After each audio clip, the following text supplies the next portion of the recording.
Self-Love is the New Sexy, the podcast devoted to helping you overcome life's most painful and stubborn challenges so you can feel great, have more energy, and live stress-free every day. To reach your full potential, simply work with the powerful spiritual principles that are readily accessible to everyone. It's easier than you think, and on today's show, W. Mark Watts is going to show you how starting with self-love is the key to joyously and harmoniously making that happen. Hey everybody, this is W. Mark Watts. Hello, welcome, and thank you for hanging out with me for another episode of Self-Love is the New Sexy. And today's episode is entitled Pain Leads to Power. Pain leads to power. So before I get started, I want to give a big shout out. I just got off of a just introductory session with Queen Maggie. And so Maggie, I want to say thank you for reaching out. I absolutely love connecting with you all. So for those of you who want to reach out and connect, you can go to my website. You'll see a red button on there. And you can sign up for just a quick 20-minute session, introductory session, where you and I can just connect and vibe together, have some fun, and spread the love, right? So in that particular call, one of the main topics, or the main topic, was, how do you know what's that next best thing for you, or that right thing for you to do, for you to engage in?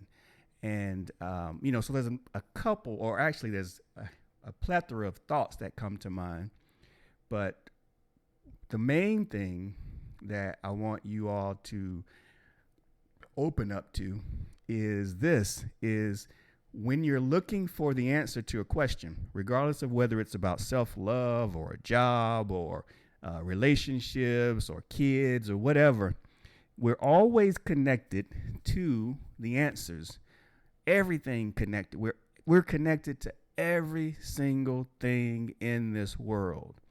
So that is the beauty in and of itself, is that we're always connected, but there's degrees of separation from it. So we can be connected to these things, but they can be several levels away. And so what we have to do is we have to get through those levels. We have to invite those things to meet us until they actually become material, until we're actually visualizing them, we're having them in our hands, or we're sitting in them, or we're sitting next to them, and and it's real live in our life, in our daily life. We got to move through those degrees of separation. So first and foremost, we've got to open ourselves up to that possibility, to the possibility of whatever it is we're thinking about, because the mere fact that you had that thought or that desire or that want means that you're already connected to it, that it's already yours. I forget which one of my mentors told me this years ago, but they said, whatever you want wants you. Whatever you want also wants you.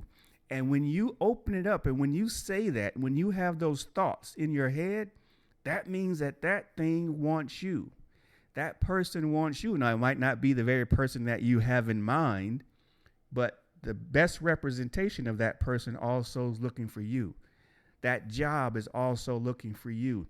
The health that you're looking for is also looking for you. The wealth that you're looking for is always also looking for you.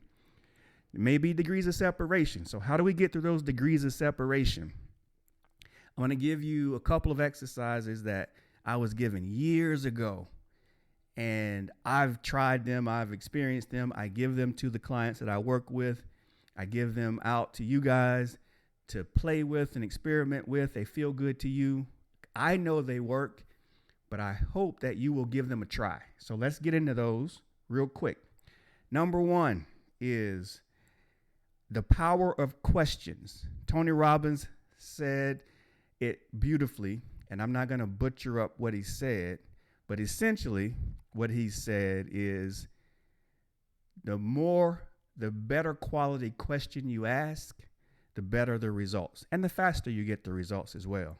So number one is you have to make that quiet time, and you have to simply ask the universe, God, the divine spirit, whatever you call the higher power in this world, ask, what is it that I should be doing, that I should have, that I should pursue, that I should connect with, how's it I should serve? Any variation of that question or those questions are typically on our minds at any given time, right? We always have a couple of questions, heartfelt questions going on in our minds at any given time. Ask those questions specifically to the universe. Whether they be silent, you ask them silently. I found it's actually a little more powerful if you say them out loud. So you have that quiet time, that 1 minute, 2 minutes, 3 minutes, 5 minutes, 10 minutes. When you have that time to yourself, ask those questions, listen, and then get quiet, right? Then get quiet. Listen, see what comes in, what particular colors you see. Do you see any kind of signs? Do you hear anything? Do you hear voices? Do you hear birds? What kind of vibration are you getting? Jot that down. I use my phone a lot. I don't like to really handwrite notes. I like to use my phone. It's more powerful if you write it down, but I use my phone. So I type it into my phone and I keep them. And I consistently ask those questions. And I start to look for patterns. So sometimes it'll be loud and clear right away. You'll hear those things, those answers for you. And you can jot those down. And then those are the things that you think about. I run it through my spirit. So I'll say the answer and then get a gut feel. How does it really feel in my body? And if you need to, rate it from 0 to 10, with 10 being an absolute yes, 0 being an absolute no. And jot that down.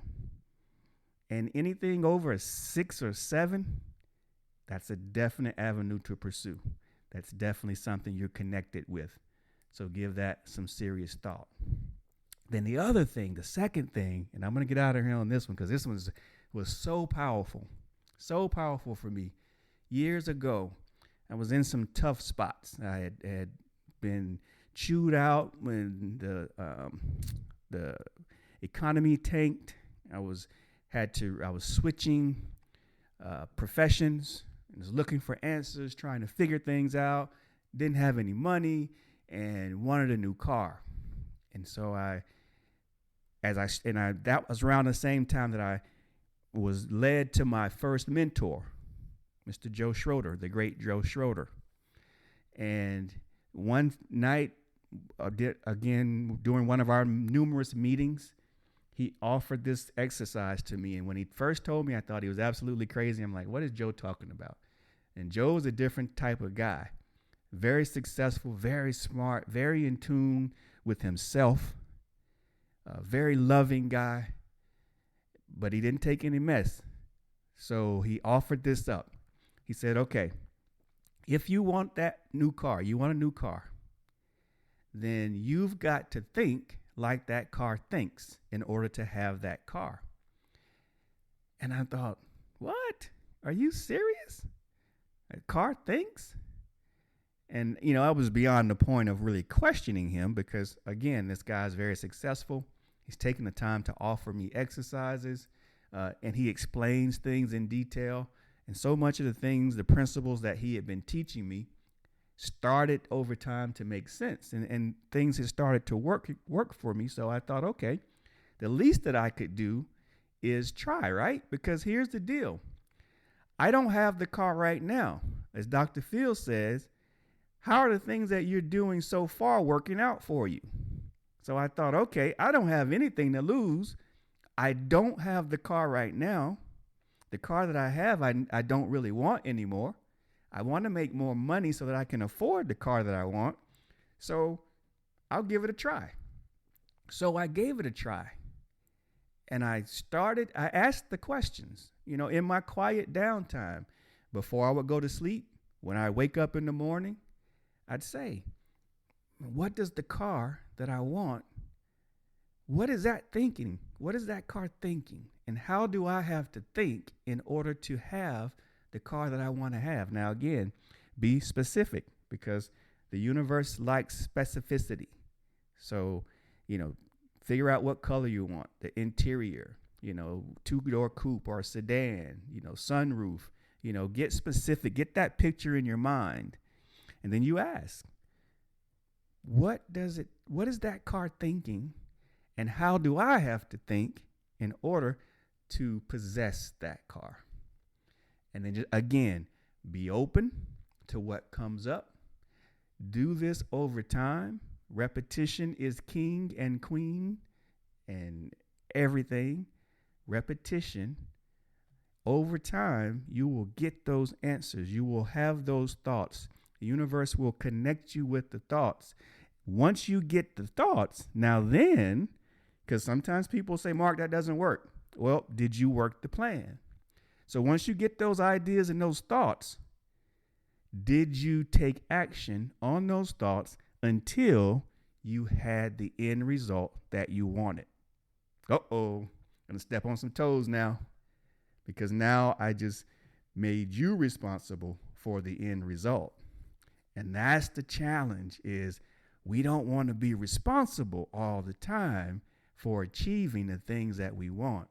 We want them just to come to us magically, right? We just, wake up one morning and boom, there it is. But no, we have a huge role in this. So open yourself up, ask the questions, take the notes when you get the responses, and then take the action until you receive what you want in your life. It's not very hard. It's a simple process, but you have to follow it to a T, and you have to be diligent. You have to be focused, and you cannot let anybody talk you out of it. You can't let society dictate it. You've got to be laser focused on it if you want it, and you can have it. All right, so I'm at my limit, and I can feel the thoughts are just starting to come, because there's so much more I want to share, but I want to keep it nice and short and sweet. Just those two things.